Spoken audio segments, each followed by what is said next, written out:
vedare tinokuchingamidzai zvekare kune chimwe chirongwa pano paZim Facebook Secrets and Confessions. Tadzoka zvekare nemamwe mamessages. Regedzai tibva tapinda mumamessages edu atadzoka takakubatirai. Message edu yekutanga yakamira sekudai so: hanzi makadi zvenyu mukoma, ndinokumbirawo kuti muge muchindiposterawo nyaya yangu makavikawo chitupa changu. Ininiwo ndiri mudzimai and I am the firstborn in our family. Ndainge ndisingambobhelievhi kuti zvipoko zviriko. Pandakazotanga kubhelievha kuti zvechokwadi zvipoko zviriko, this was when apo baba mushure mekunge vashayika.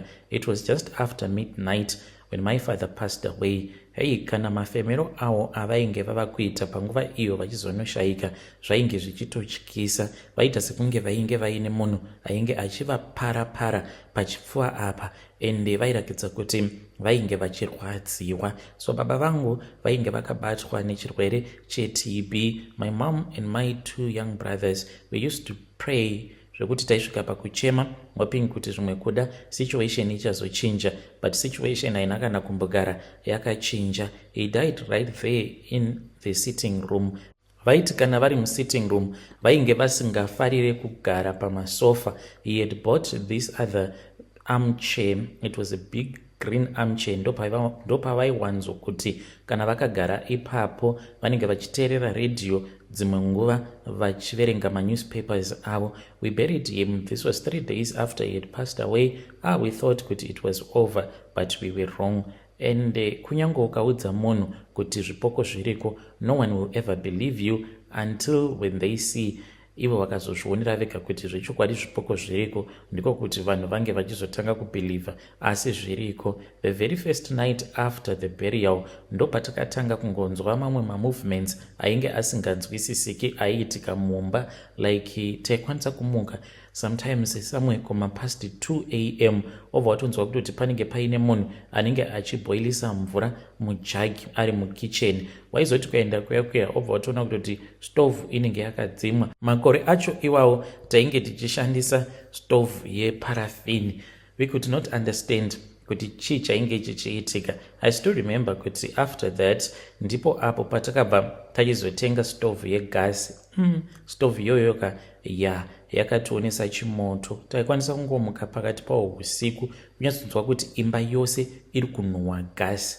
Waiti ukaenda kuya uchida unotarisa kuti chii chiri kumbotora nzvimbo, obva wanyatsokuona kuti inenge yakanyatsokuvharwa zvakanaka, but mumba munenge muchinhuhwa gasi. Amai vaitofungidzira kuti zvimwe kuda mapipe acho atainge takatengeserwa ndiwo ainge akatsemuka. Then she would call vanhu vaiva vanoita zvekugadzira mastove emagasi and they would check, but everything was okay. But still taingonzwa kunhuhwa gasi. Asi maingoti kana mukadaidza munhu momuti mumba muno muri kunhuhwa gasi, that person will never even smell the gas like the way you will be smelling. Then there was this other day takatoenda kuchurch mune zvakanaka. Patakadzoka tichibva kuchurch takavhunduka mukoma because my little brother was the first one to get into the house. Isusu tainge takatogara paveranda namama. Akabva aridza mhere ndokubva tamhanyawo tichipinda mumba. That was when we saw something that we could not even understand.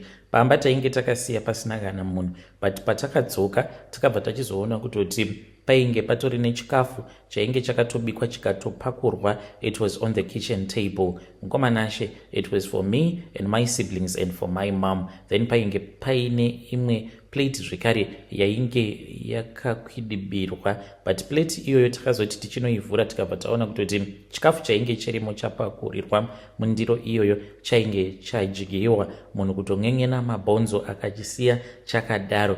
Then the other thing that shocked us was that chair yegreen, chair iyi mukomanashi kuzosvikawo ndichizouyawo kuno kumhiri kwemakungwa yakatitambudza chair iyoyo. Takatomboenda tikanoirasa musango, but takazoti tadzokera kumba tikabva taiwana iriko chair iyi. Like when we came back we found kuti this green chair, it was back at the same spot where my father used to sit, yet this chair after the funeral patainge tava kurongedza zvimwe zvinhu zvababa takazvitora tikanozviisa mustorage room because pakangoita makakatanwa. Vamwe veukama vainge vachida kutitorera imba, saka hama dzaamai dzakabva dzachizopindira nyaya yacho. Vanhu vakatanga kuenda kumakoti, saka hama dzababa dzakabva dzachizoramwa, hadzina kana kuda kuzoti hembe dzababa dzinge dzichizogovewa. Saka takangopekeja zvinhu zvacho mumabhokisi ndokubva tachizozviisa mustorage room. Zvinova zviri zvinhu zvakatishamisa. Takatombobvunza mama tikati, mama, just before we left the house for church, hamuna here kutora chair yadhedhi mukaiunza muno mudining? She even laughed vakati, ndingagoita zvinhu zvakadaro ndichizviitireiko? I did not do that. So mama vakazongoti kwatiri, zvinoreva kuti baba venyu vakafa asi havana kuenda. Then when we went to bed that very same night, my youngest brother, uyo wandishati Tendai, akati akarara my other little brother vari muspare bedroom yavo, ndopaakabva achizoridza mhere. Namama takamuka ndokubva tamhanya tichienda kuspare bedroom kuya. That was when we discovered kuti ainge achibuda ropa kumusana kwake. Takati tichimutarisa zvakanaka tichiita zvekuvhenekera, ndopa takabva tachizoona kuti aita sekunge munhu ainge aparwa neketsi. Takamubvunza kuti chii chainge chaitika. Iye akabva achizoti ainge aona baba. Anoti iye baba akavaona vakamira pawindo vakamudongorera, ndokubva vachizotanga kutaura naye akabva abatwa nehope. Akazopepuka mushure mekunge arota ketsi yainge ichimumhanyisa, ndokubva amuka achinzwa pain. Zvechokwadi mukomana kana mashitsi ose ainge akatozara neropa. Zvinova zviri zvinhu zvakativhundutsa. Saka amai vakabva vati taifanira kuti tinge tichizorara navo mubedroom mavo. We started sleeping together. Zvaizoitika mukomana ndezvekudai. So taiti kana takarara kudaro dzimwe nguva taikwanisa kungorota hope sometimes tiri pasi pemvura, but tobva tachizoona baba kunzvimbo kwavanenge vari vanenge vachiita sekunge vakaiswa mujeri. Nerimwe zuva zvinhu zvakati zvakaoma, munin'ina wangu akangoti achingotsvaira ndokubva atonhonga mari pasi pemubhedha. Akanhonga mari yakawanda yainge ichitosvika kuma 3000 something US dollars.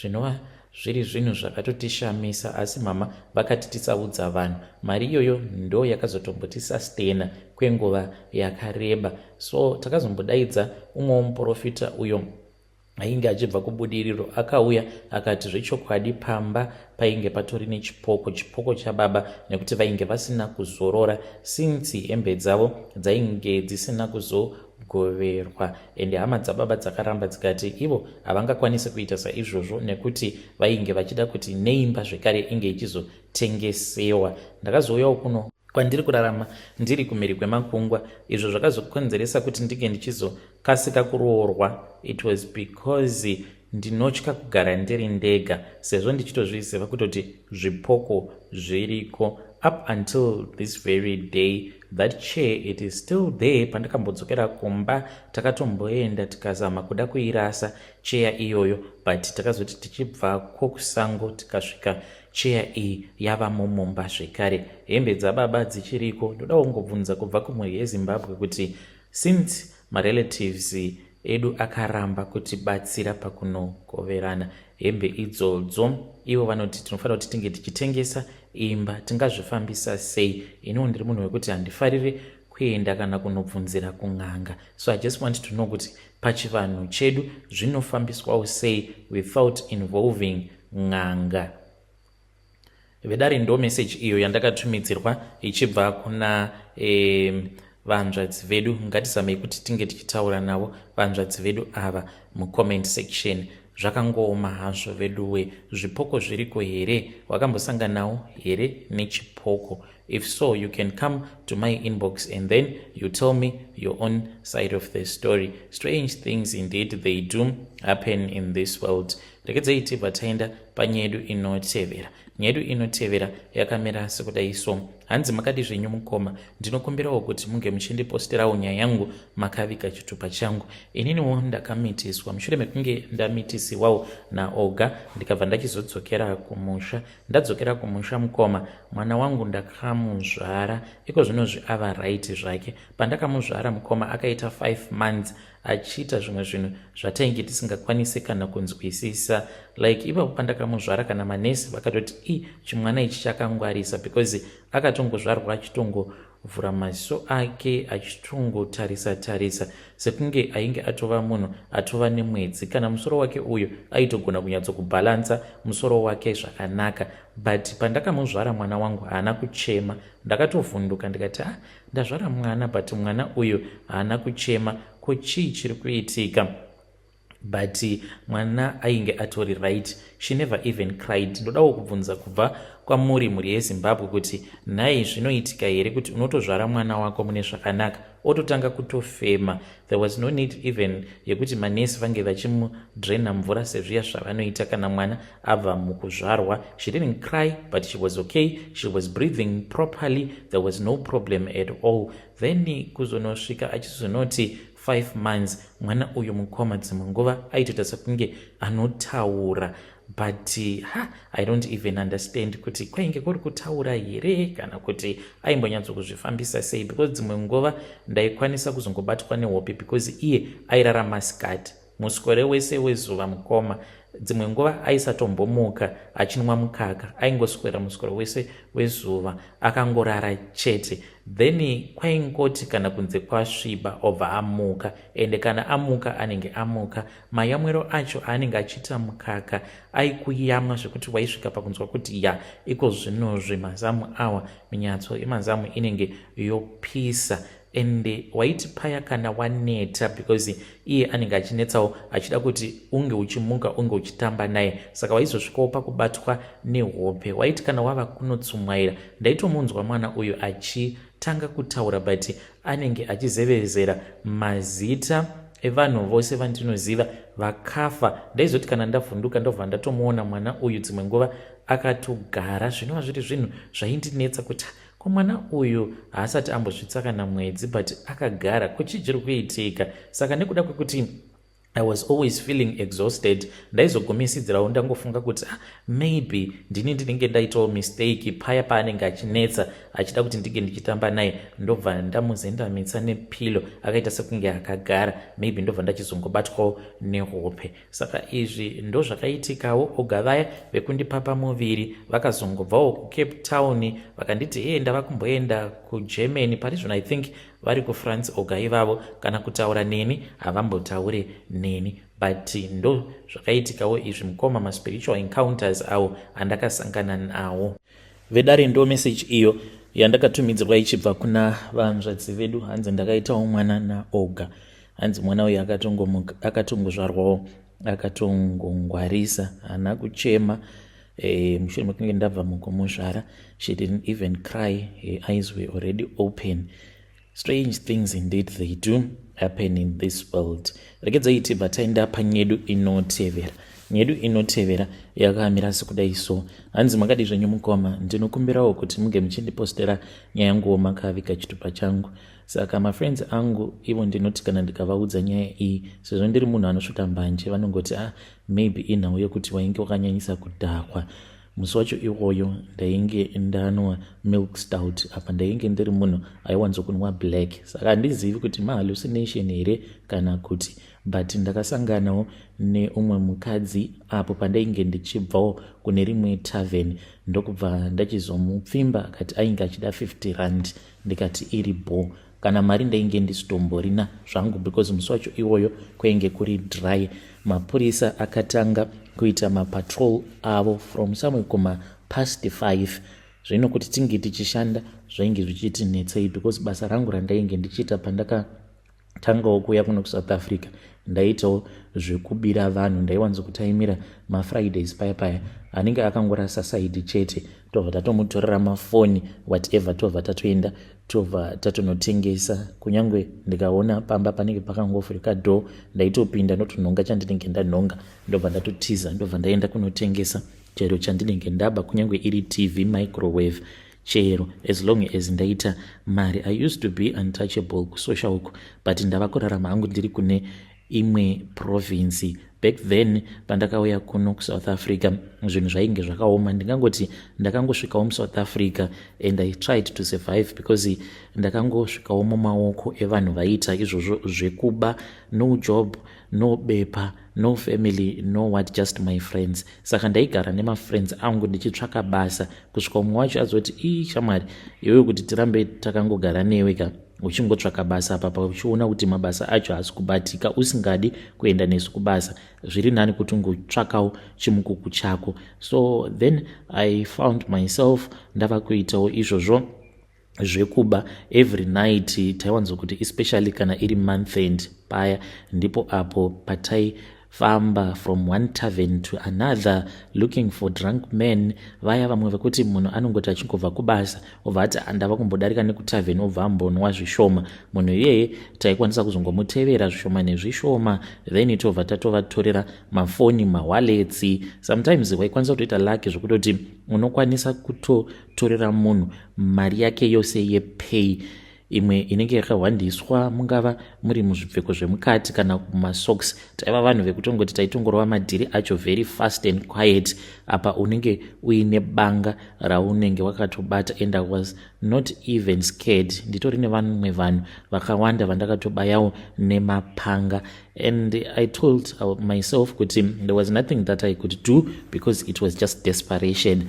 But musi wandakazosiyana nazvo izvi zvekuba, musi uyo wandakasangana nechipoko, mukadzi iyeye ndakamupfimba mukoma, akabva anditi iri bo handei kudheni kwangu, ndikati ndine ka50 kandinako, tikawirirana. It was late, it was somewhere kuma past 1 a.m. I had just left this other tavern, iyo yandichangoti tea tavern, but inowanikwa ikoko kunonzi kublock H. Musi wacho iwoyo zvinhu zvainge zvakaoma because mapurisa akatongotanga kutongoita mapatrols avo. There was nothing good that night, and vanhu vazhinji vaingofamba vari mumagroups, saka zvinonetsa kuti unge uchizongoataka vanhu vanenge vari 4 kana kuti 5, even though zvainge zviriko zvimwe zvidhakwa, but zvidhakwa izvi mukoma waitoti kana watochisvikira watoona kutoti ndirimowo gangster, zvekuti kana ukazoribira whatever mangwana munokwanisa kuzonetsana, because vamwe vainge vachitoziva kutoti vanhu vanoita zvekuba kuno kublock H ndinhingi nanhingi. So as I was walking back, ndava kudzokera kune kumwe kudheni kwemufesi wangu wandainge ndichida kupfuura ndichiona, ndichiti zvimwe kuda tinokwanisa kuzongobatana tikangorova chiraundi chekupedzisira. Iye ainge achigara kudhuze nekublock GG, ndipo apo pandakabva ndachizosangana naye mukadzi uyu. She was standing there. Zvinova zviri zvinhu zvakatondinetsawo kuti ko bebe iri rakangomira riri rega. She was standing close to this other fence of this other house. Ainge akapfeka dress rake rainge rakanaka, rakanyatsokuti mba, and ainge aine body structure yainge yakanaka. Ndakaenda ndikabva ndachizotanga kutaura naye. She was very beautiful, and ainge akanyatsokurohwa, makeup yake yakanaka, aine mabangles uye zvekare nemanecklace ainge akanaka chaizvo. What shocked me was that it was late at night, but ainge asina kana juicy, and she looked so good, too clean, I can say, nepainge pava nenguva, and she was not even scared kuti munhu uyu akangomira kunyange pandamusvikira hana kumbovhunduka, hana kuita sei. Like my instinct told me kuti munhu uyu siyana naye, there was something that was wrong, because sembavaka you not expecta kuti kana ukasvikira munhu zviya zvechiwaiwai anotofanira kutoti ange achitovhunduka, but still she didn't even get scared. I approached to be casual, ndikati sesi, how are you okay, how are you my sister? She turned slowly, and then she started speaking with me. Ndokubva atosekerera paya akabva ati ndingatokubvunza kuti iwewe ndikakubatsira nei. And then I kept on speaking with her. Ndikati, are you waiting for someone? Ndokubva ati, yes, I'm just waiting for someone, but if you want me tinokwanisa kungoenda tose depending kuti une mari here. Ndikabva ndati zvinondoita sei, ndiri dry, handina kana mari. Akaramba achindibvunza kuti ndainge tiine mari here. Ndikabva ndati uyu kauyu nemanakiro akaita ndava kutongomunyepera kuti ndine mari, then ndobva ndatozongomutiza mushure mekunge ndarara naye. Ndakamuudza kuti ndainge ndiine 50 rand. She then invited me to walk with her home. That was when we started walking, but takati tichifamba hatina kana kuzombosangana nevanhu, even though musi wacho iwoyo kwainge kuine vanhu vakawanda vainge vachingofamba from one tavern to another, because kwainge kuine madj ainge auya but in different taverns. Saka vamwe vaimboti vakaenda ukoko vakanzwa sekunge kune rimwe tavern kunenge kwava kufaya vobva vaenda ikoko. That is what was happening at that time. So akandiudza kuti she just lived around the corner. Ndikabva ndati iripo. Takabva tachizotanga kufamba, tava kutofamba tichitobatana paya paya. Takazosvika pamba pacho ipapo paainge achiti ainge achigara painge paine kamwe kamukuku aka kainge kasina magetsi, but I don't remember ndichiona kamukuku ikako pamba pacho ipapo because kamukuku aka kainge kasina kana door, just a curtain. Ndikati I don't remember seeing something like this. She invited me inside. Pandakapinda mumba ndo pandakaona kuti mainge musina kana furniture, musina kana anything, asi mainge mungori neka mattress kainge karimo. She invited me after akurura hembe dzake, then ndokubva tachizorara tose. After tarara tose ndokubva ndachizobatwa nehope. Makuseni pandakazomuka ndakatofungidzira kuti mamwe makuva andainge ndichiona yainge iri mihomba yembambaira. Ndakati ndakatarisa ndikati ko chiko chava kumboitika, mukomana ashika zvipoko zviriko. Ndakaona kuti ndainge ndakatorara zvangu pamusoro peguva, ndainge ndisiri mukamukuku kaikai, but ndainge ndakatorara pamusoro peguva. Apa ndakaita kupindwa nechimwe chando chekuti ndaita kugwagwadza. It was early morning, kuchitonhora. Ndainge ndakaita kunyorova nedova, and I found out kuti I was sleeping on top of a grave. Mukoma mufunge zvenyu. Saka zita rake handicharitauri rose, but ainge akangonzi Nokuthula D 1994 to 2022. Mukoma nashi, that was the same age she told me that very same night. Ndakabva ndatanga kuridza mhere ndiriko kumakuva ekoko. Munoziva kuti ndakamukira ndiri kumakuva ekupi? Kune kumakuva eku West Park Cemetery kuRandburg uko kuJoburg.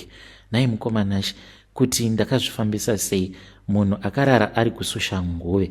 Then after that ndokubva ndachizomuka ndava kuRandburg kuJoburg uko. Kuti ndakasvikako sei handitombozivi. Ndainge ndisina foni, ndisina mari. Nanhasi uno kuti foni iyoyo ndakairasira kupi handitombozivi. No friends, no what.